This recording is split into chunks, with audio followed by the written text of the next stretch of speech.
Hello friends, welcome back to our YouTube channel Guruvare Classes. In the previous episode, we learned an adult part of speech. Today, we are going to learn preposition. But before that, I request all of you to subscribe our YouTube channel and press the bell icon. So let's see the next part of speech, preposition. So what is meant by preposition? Preposition is a word that shows relation of noun and pronoun to another word is called as preposition. In Marathi, preposition means शब्दयोगी अव्यय. नाम किंवा सर्वनाम यांचा वाक्यातील इतर शब्दांशी असणारा जो संबंध आहे तो संबंध दर्शवणाऱ्या शब्दाला आपण शब्दयोगी अव्यय म्हणतो. तर हे आता आपल्याला पाहायचं आहे. तर प्रथम आपण पाहूया प्रिपोजिशनची जी व्याख्या आहे ती काय आहे.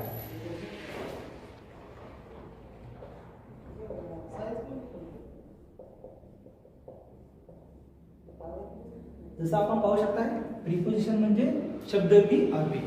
मग प्रिपोजिशन म्हणजे काय हे आता आपल्याला इंग्लिश मध्ये पाहायचं आहे. बघा याची व्याख्या काय आहे. A word that shows relation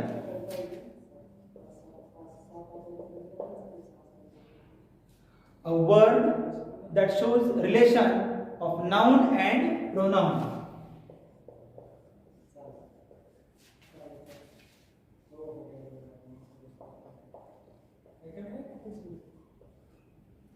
Noun and pronoun to another word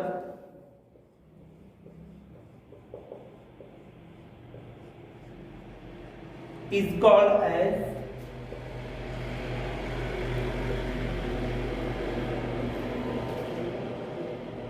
preposition.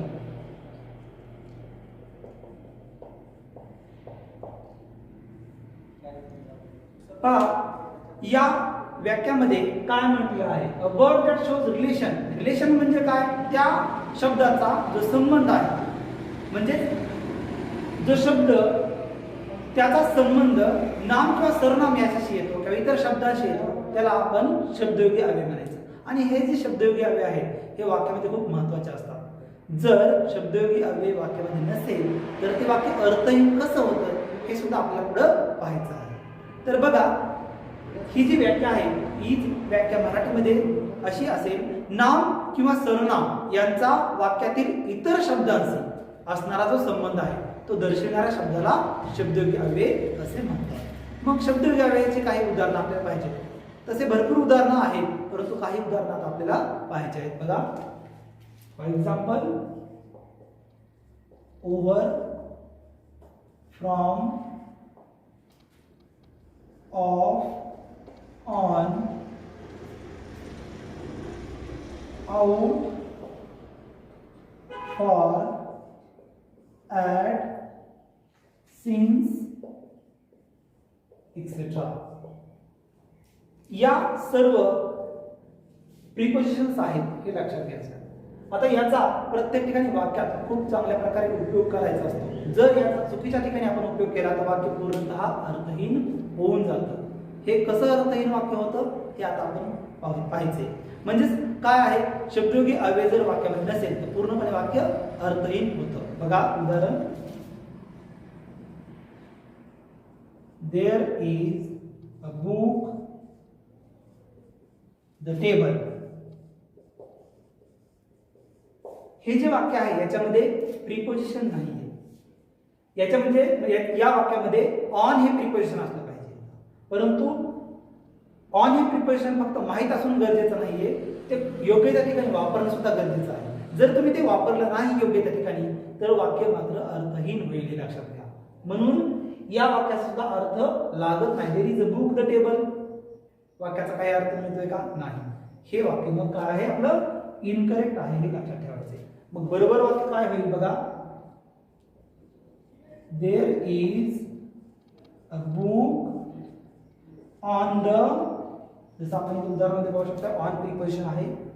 On या ठिकाणी आपण घेतलेलं आहे on the table.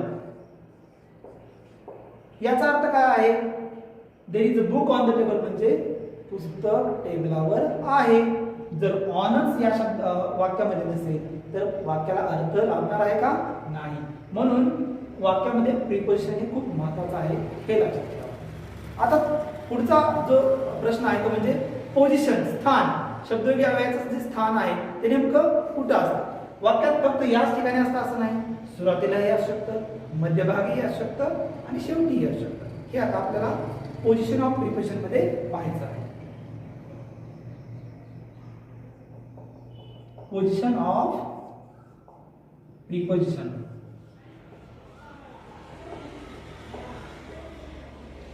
Position of preposition म्हणजे काय? शब्दयोगी अव्ययाचे स्थान. शब्दयोगी अव्ययाचे स्थान नेमकं कुठं असतं बघा. At the beginning. At the beginning म्हणजे काय? वाक्याच्या सुरुवातीला शब्दयोगी अव्यय येऊ शकतो.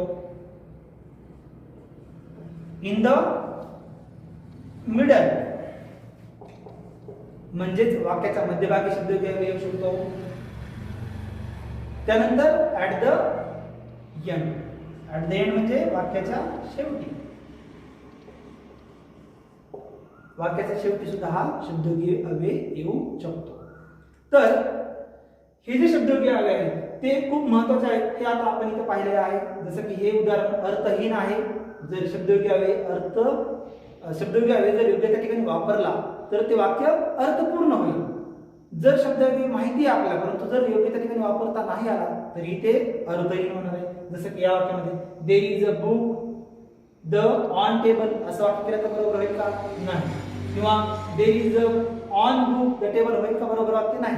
जे वाक्य बरोबर होणार आहे ते अशाच प्रकारे होईल. मग या ठिकाणी हे जे उदाहरण आहे याच्यामध्ये जो शब्दयोगी अव्यय आलेला आहे तो कुठं आलेला आहे? इन द मिडल आलेला आहे.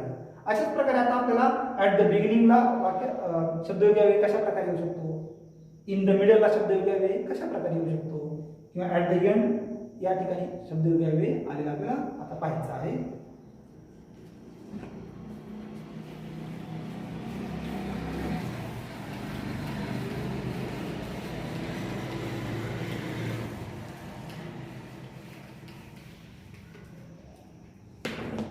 काही उदाहरण आपण पाहूया आता. बघा, he lives in Mumbai. he lives in Mumbai म्हणजे काय? तो मुंबईमध्ये राहतो. आता या ठिकाणी जर इन नसतं, he lives मुंबई, तो मुंबई राहतो, हे वाक्य बरोबर आहे का? नाही. म्हणजेच या ठिकाणी या वाक्यातलं जे शब्दयोगी अव्यय आहे तो कोणता असणार आहे? इन. बघा इथं पुन्हा एकदा आपल्याला पाहायला मिळेल की जो शब्दयोगी अव्यय आहे तो कुठं आलेला आहे? इन द मिडल म्हणजेच मध्यभागी आलेला आहे. आता आपण ॲट द बिगिनिंग म्हणजे सुरुवातीला शब्दयोगी अव्यय कसा येतो हे पाहायचंय दुसऱ्या उदाहरणाद्वारे. बघा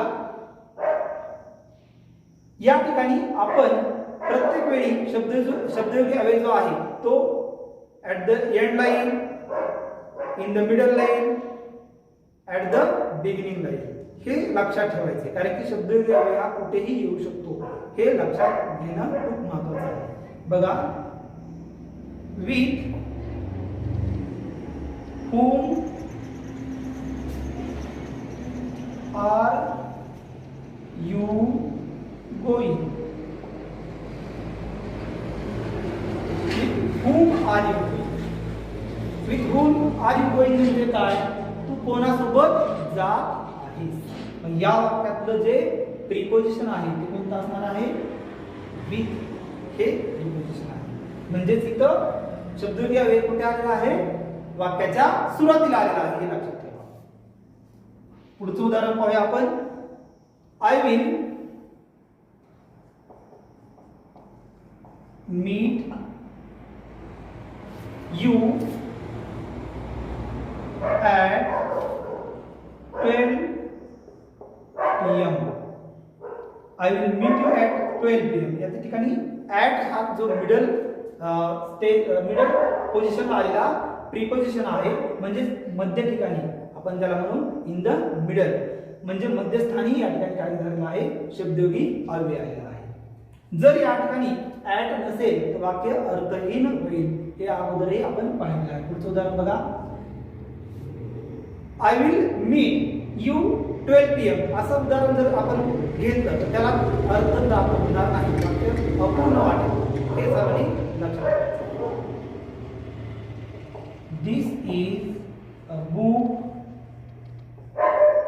of history. This is the book of history. या ठिकाणी ऑफ हे काय होईल? शब्दयोगी अव्यय होईल, म्हणजेच हे इतिहासाचे पुस्तक आहे. या ठिकाणी जर ऑफ नसेल तर शब्दयोगी अव्यय ऑफ नसल्यामुळं वाक्य अर्थहीन होईल. हे सर्वांनी लक्षात ठेवायचे. अजून एक उदाहरण पाहूयात आपण. I am from London. बघा, from, I am from London या ठिकाणी फ्रॉम आलेला आहे. शब्दयोगी अव्यय कोणता आलेला आहे? फ्रॉम आलेला आहे.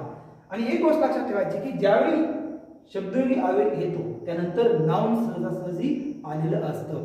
म्हणजेच प्रत्येक वेळी नाउनच येईल असं नाही, परंतु बहुतांश ठिकाणी आपल्याला हे पाहायला मिळेल की ज्यावेळी शब्दयोगी अव्यय आलेला असतो त्याच्यानंतर नाउन आलेला असतं. हे लक्षात घ्या. जसं पहिल्या उदाहरणामध्ये बघा, इन प्रिपोजिशन नंतर काय आलेलं आहे? नाउन आलेलं आहे. त्यानंतर तुम्ही इथं या उदाहरणामध्ये सुद्धा पाहू शकता नाउन आलेलं आहे. ऑफ नंतर इथं हिस्ट्री, हिस्ट्री हे काय आहे?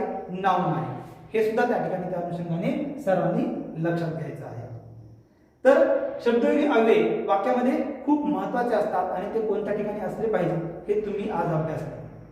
अशाच प्रकारचे नवनवीन व्हिडिओ अभ्यासण्यासाठी आपले जे व्हिडिओ लेक्चर आहे ते सबस्क्राईब, लाईक आणि शेअर करायला विसरायचं नाही. Thanks for watching.